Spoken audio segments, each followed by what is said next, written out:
l'idée la plus importante d'un traitement d'image.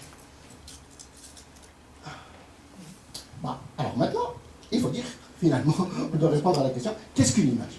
Eh bien, une image, c'est un tableau de nombres que les mathématiciens appellent matrice. Tableau de nombres, tableau de nombres, tableau de matrice, mais, donc c'est un tableau de nombres. Comment ça? Alors, comment ça, une image est un tableau de nombres? Voilà. C'est Elena, je vous présente une connaissance dans le domaine du traitement d'image. C'est Elena, une image. Bon, alors cette image, on va la diviser en quadrillage. On va faire des lignes verticaux et des lignes horizontaux. Et donc, on va repérer chaque point de notre image. On est cartésien, comme je l'ai dit tout à l'heure. Voilà, donc on divise l'image en nombre de lignes sur l'axe des X, sur l'axe des Y, en nombre de, sur le nombre de colonnes sur l'axe des X et le nombre de lignes en axe des Y. Et chaque point de l'image, chaque partie, chaque élément, chaque pixel, dirait un informaticien, chaque point, dirait un mathématicien, un mathématicien, pour le point, un point, disons, bon. Un élément, un point, un pixel. En tout cas, voici donc l'idée fondamentale d'une image. Et regardez qu'est-ce qu'on peut faire avec cette image. D'abord, vous voyez le petit carreau là? Non, ça c'est pas un pixel, c'est un ensemble de pixels. D'ailleurs, un ensemble de pixels, dans cette région, voici l'ensemble des nombres qui représentent cette partie. L'ensemble des nombres qui représentent cette partie. Alors, la partie commence par x égale à 4,33 jusqu'à x égale à 4,43, puisque c'est une partie de l'image, et puis là, de 98 à 108. Et chaque cellule, chaque élément, chaque pixel a un nombre. Et vous voyez que ces nombres sont petits. Ça ne dépasse pas les 30, peut-être 27, 31, bon, d'accord? 33, bon, sûr, ça ne dépasse pas les 40. Allez. 39. Bien. Alors maintenant, je vous ai montré une partie du chapeau de la demoiselle, n'est-ce pas? Maintenant, regardez, on va voir une autre partie, la partie rougeâtre là. Et dans cette région, eh bien, les nombres sont grands.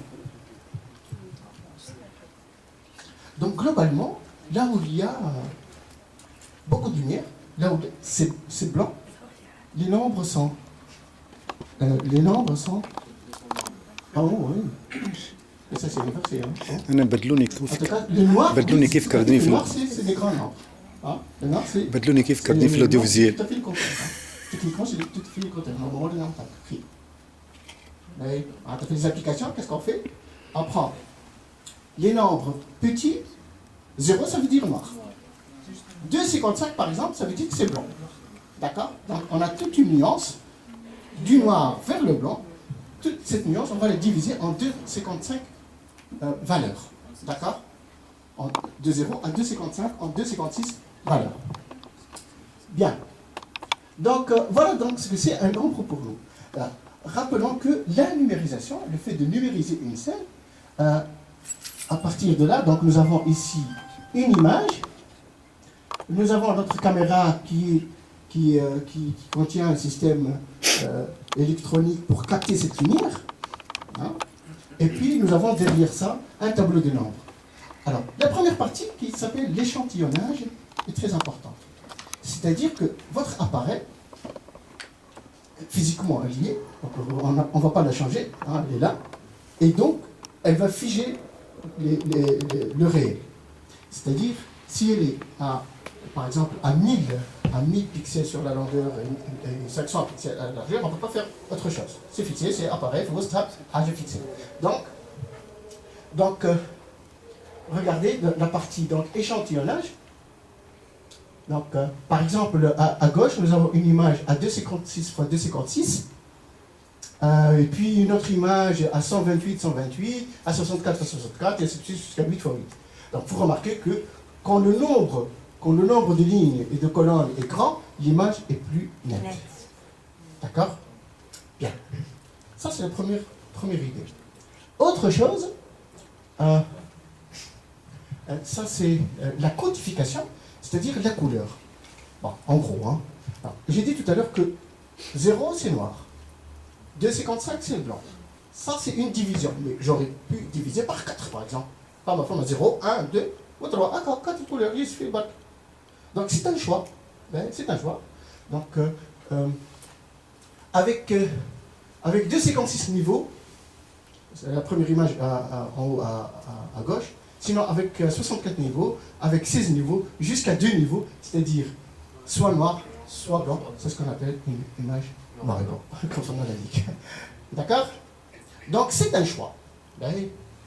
Donc ça c'est la première propriété des images. Alors maintenant, entrons un peu plus en détail sur les caractéristiques d'une image qui existe sur votre ordinateur. Hein. Voilà, quand je dois l'Internet des milliers d'images par jour, si ce n'est des millions d'images. Alors, en fait, une image a ces caractéristiques. D'abord, on parle de définition. On parle de résolution, de dimension, de profondeur et de poids. Il faut comprendre ces éléments qui sont très simples. Hein. Alors, une définition, je commence par la profondeur. Et comme je dis tout à l'heure, les images sont par exemple les images avec un niveau de gris, c'est-à-dire du noir vers le blanc, donc de 0 jusqu'à 2,55, donc c'est 8 bits, c'est l'image c'est la partie qui est à gauche, parce que je vais en passer tout ça.